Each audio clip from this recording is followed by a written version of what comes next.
This is the Pre-Calculus Q2 Progress Check Review. The front page is the formula sheet you receive on the test. Not much of it applies to Q2, but it's there should you want it. So the beginning of Q2 started with another rationals unit, and the new pre-cal topic in that unit was inequalities. So we have to make a number line that includes the zeros, which is when the numerator equals 0, and the vertical asymptotes, which is when the denominator equals 0. So if I solve each of these little equations, I get -1, -2, and 3. And you have to put them in numerical order. It's a number line from small to big. And then I'm gonna pick some numbers in these intervals to test in my fraction. So I'm gonna pick -5, -1.5, 0, and +5. So now with those values, I'm gonna substitute them into the factored form of my expression. So -5 plus 1 is negative, -5 minus 3 is negative, and -5 plus 2 is negative. And now negative times negative is positive, still with a negative denominator. Positive divided by negative is a negative outcome. So from -2 to a negative infinity, or this interval, this function would have negative y values. Now we're going to take -1.5. So -1.5 plus 1 is negative. -1.5 minus 3 is negative. -1.5 plus 2 is +1/2. So now I've got a positive divided by a positive, which is positive. Now 0, that's nice. So that's +1, -3, +2. Positive times negative is negative. Negative divided by positive is negative. Now +5, so that's positive, positive, positive, all positive. So this problem specifically is asking for greater than 0, which is the positive intervals. So that happens here and here. So my answer is any x between -2 and -1, and any x greater than 3.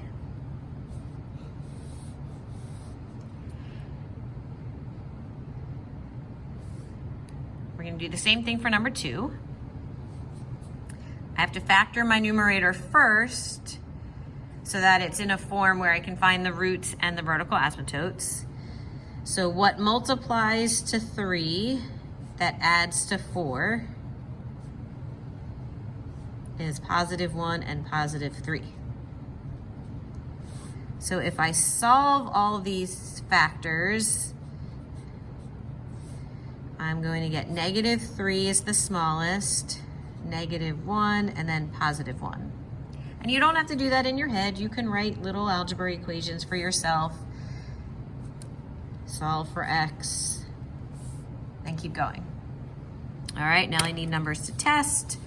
I'm gonna pick -5, -2, 0, and 5. Okay, I'm gonna use the factored form now since we don't get a calculator on this progress check. So -5 plus 1 is negative, -5 plus 3 is negative, -5 minus 1 is negative, so that's positive divided by negative, which is negative. -2 plus 1, -2 plus 3 is positive, -2 minus 1. So this is negative divided by negative, which is a positive outcome. 0 is going to give me positive, positive, negative, which is negative. And 5 is going to give me everything positive again.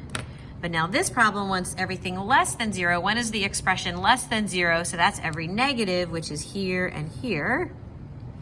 So my answer is every x less than -3. And for this interval, it's every x between -1 to 1.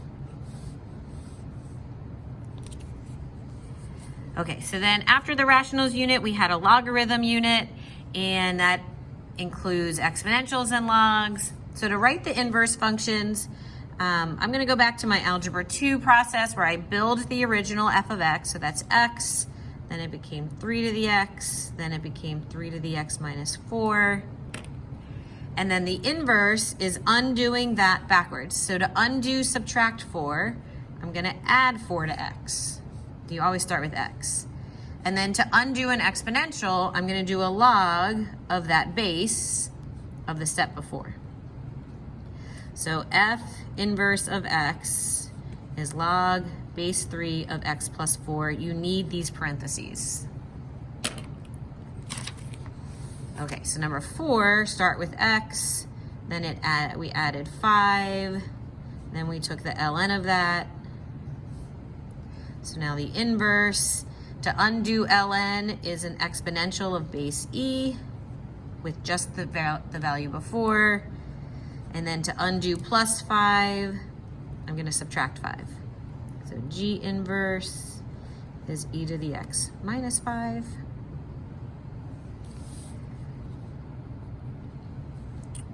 This x first, we have the log of x. And then the log, we added 4. So to undo that backwards, undo add 4 is subtract 4. To undo a log base 3 is an exponential with base 3. So there's our inverse equation. 6, we start with x, we add 1, we take the log, and then we subtracted 3. So to undo that, I'm going to add 3 to x.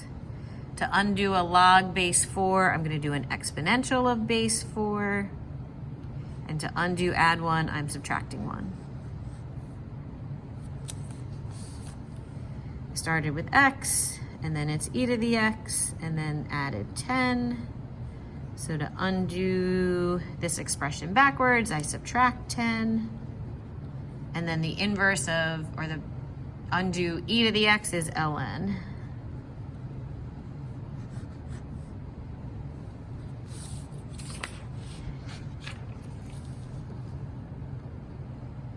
Okay, so now evaluating logs is the what power. So for 8, I'm going to think to myself, 2 to what power is 8? That's 3. For 9, 2 to what power is 1/2? I can make these match. This 2 to the first power in the denominator, I can move that term with the law of exponents by making the exponent negative. So the what power is -1. 10, 25 to what power is 5. And I want the bases to be the same. So I'm going to make 25 5 squared. And then 5 is 5 to the first. And then the law of exponents, when you have an exponent to an exponent, we multiply these. So 2 times w equals 1. And if I solve that, the what power is 1/2.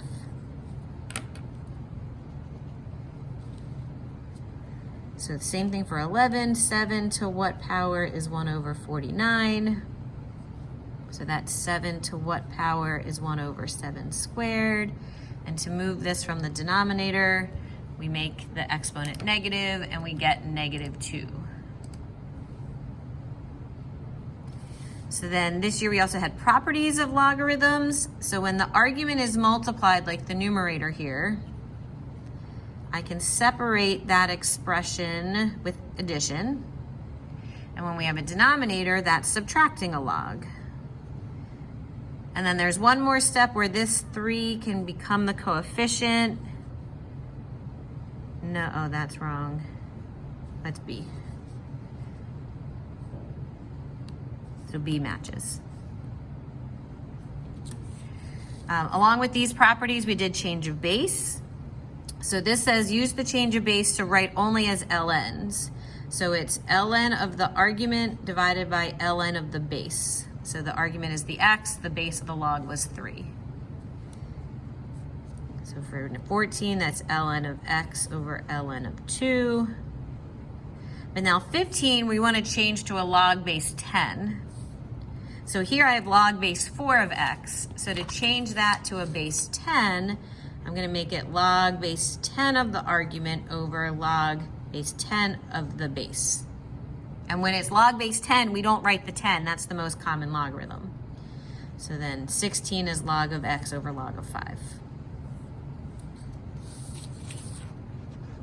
Then we solved our logarithm equations.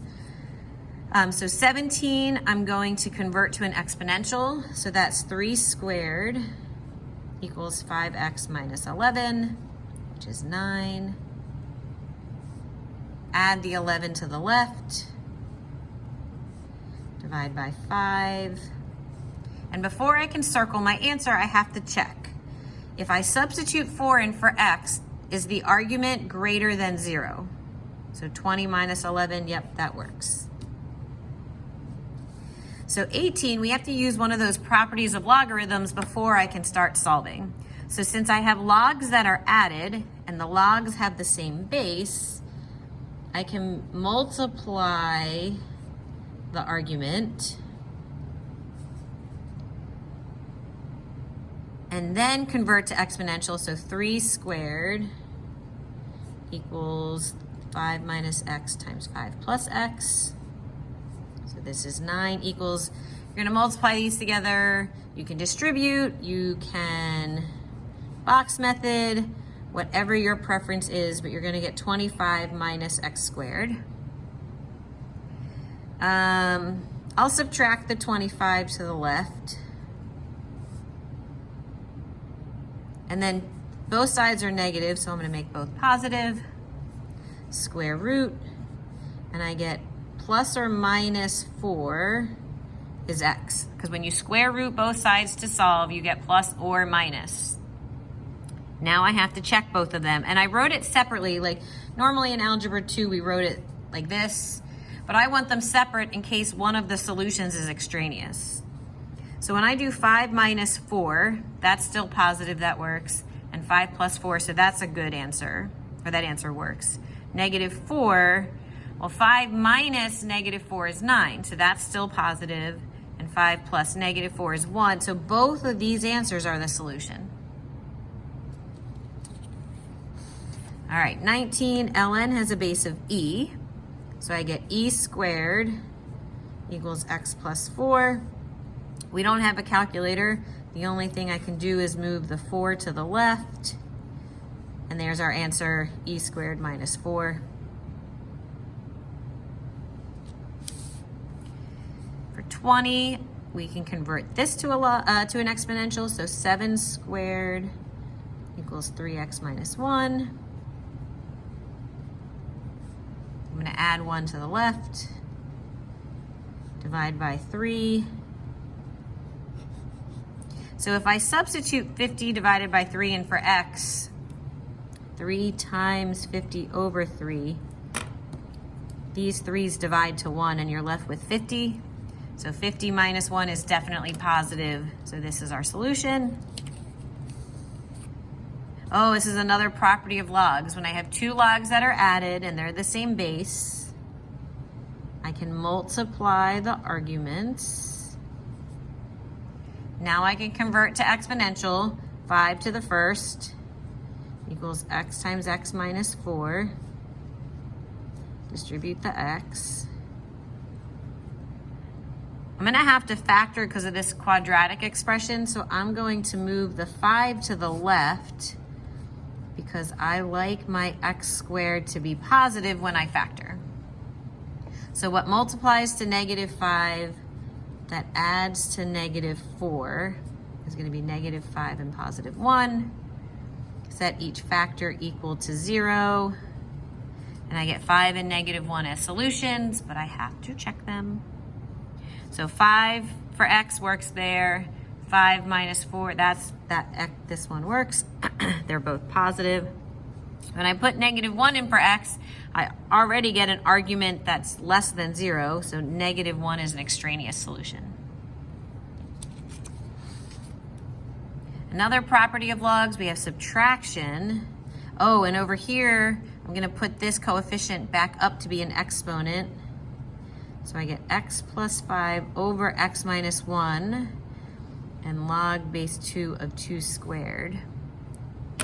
And similar to our what power problems where we needed the bases to be the same and then we ignored the bases, when I have logs that are the same on both sides, I can ignore the logs because this argument must equal that argument if this expression is going to be equal. So I get x plus 5 over x minus 1 equals 4 because 2 squared is 4. I'm going to move the x minus 1 to the right side with multiplication. Distribute the 4. I'm going to move the x to the right and the constant to the left. So we get 9 equals 3x. Oop, 3. Sorry, I left the screen there. This is 9, this is 3x. So 3 equals x. To check, if I do 3 plus 5, that's positive. 3 minus 1, that's positive. Excuse me, that is our answer. Okay, so then after the logs unit, we started our trigonometry. So I think the next 6 questions are about what graph is there and what's the period. So this graph, because it starts on the midline and goes to the maximum and back to the midline, I know is sine of x, and sine of x has a period of 2 pi. This graph starts in the maximum and then goes to the midline. So this is cosine of x. The period is also 2 pi. For 25, I know this shape is either tangent or cotangent, and I like to look at pi over 4, which is in the first quadrant here. And since that's positive 1 and my graph is increasing, I know this is the tangent graph, and that has a period of pi. The other way I could decide if this is tangent or not is around the unit circle. If I want to figure out where the asymptotes occur, if you think of your unit circle, this is the point over 1 and up 0, over 0 and up 1. Tangent is y divided by x. So tangent of 0 is 0 divided by 1. That point exists. There's my 0. But tangent at pi over 2 is 1 divided by 0. That's undefined. There's the asymptote. Well, that must mean 26 is cotangent. That has a period of pi. 27, it looks like it was built off of cosine, if I picture the cosine graph in here. And the reciprocal of cosine is the secant function. That has a period of 2 pi. And this last graph, 28, it was built off the sine graph, and the reciprocal of sine is cosecant. Also has a period of 2 pi. Okay, so 29 to 32, there is nothing shown below. You have to draw your little picture. So given this point, so that's 5 to the right and up root 3. Here's my radius. Here's theta. I need the radius length. So that's x squared plus y squared equals r squared.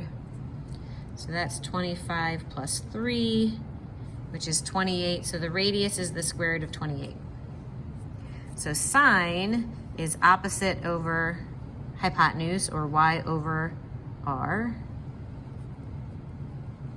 Cosine is x over r, or adjacent over hypotenuse. And tangent is opposite over adjacent, or y over x. And then these are the reciprocals of what I just found.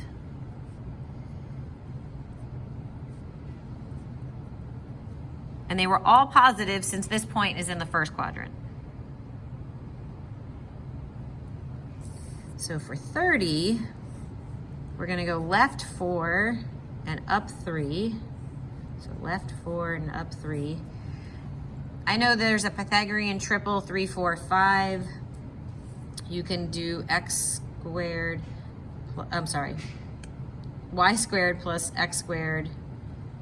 Usually we say x squared plus y squared is r squared. So that's 9 plus 16. So that's 25. And when you square root, you get a length of 5. Here's my angle. So sine is y over r. Cosine is x over r. Tangent is y over x. Reciprocals. And I really prefer these negatives are in the numerator. So this kind of looks funny to me, but it's numerically correct.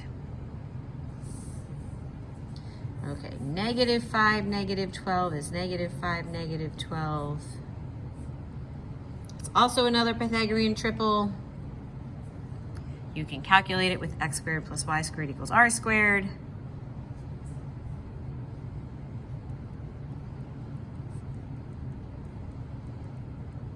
So we get 25 plus 144, which is 169.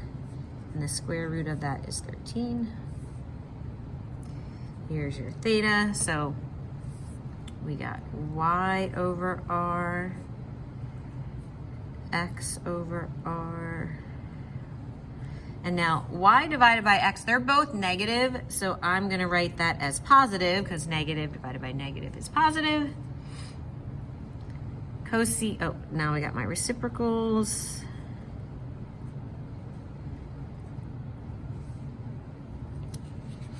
All right, last one of these.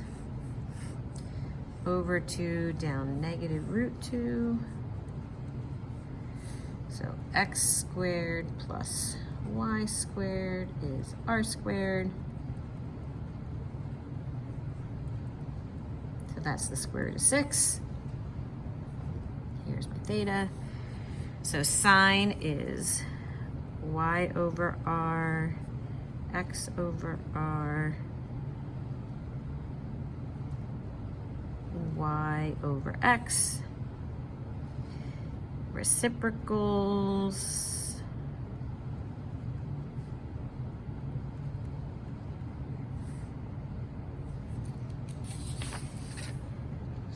And then graphing and word problems. Okay. Sarah is riding a Ferris wheel. Her sister Carrie starts a stopwatch.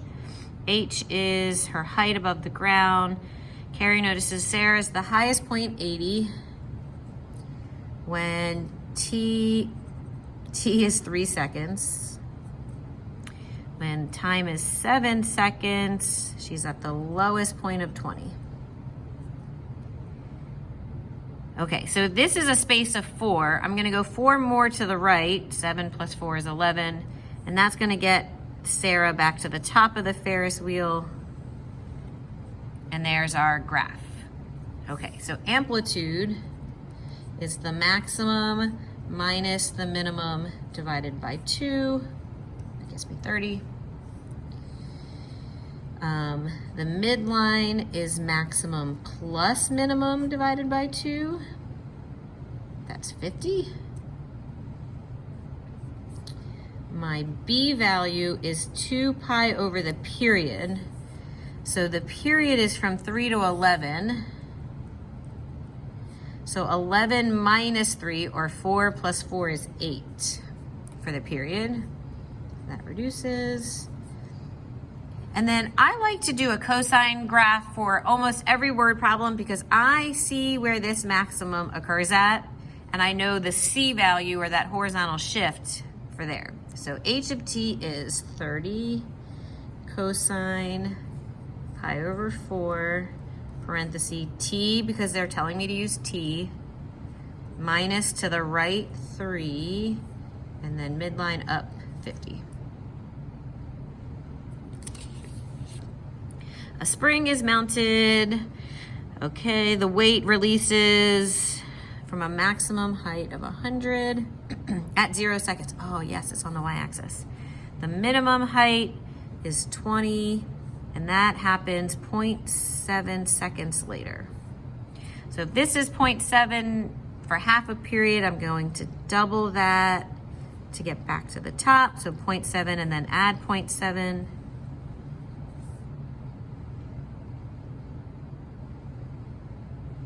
Okay, so my amplitude is max minus min divided by 2. 80 divided by 2 is 40. My midline is maximum plus minimum divided by 2. 60, oops, sorry, you can't see that. Max plus min divided by 2 is 120. Divided by 2 is 60. My B value is 2 pi over the period, because we go from 0 to 1.4, is 1.4. I'm not going to have a horizontal shift since the maximum for cosine starts on the y-axis. I don't have any C value. So h of t equals 40 cosine 2 pi over 1.4 t plus 60.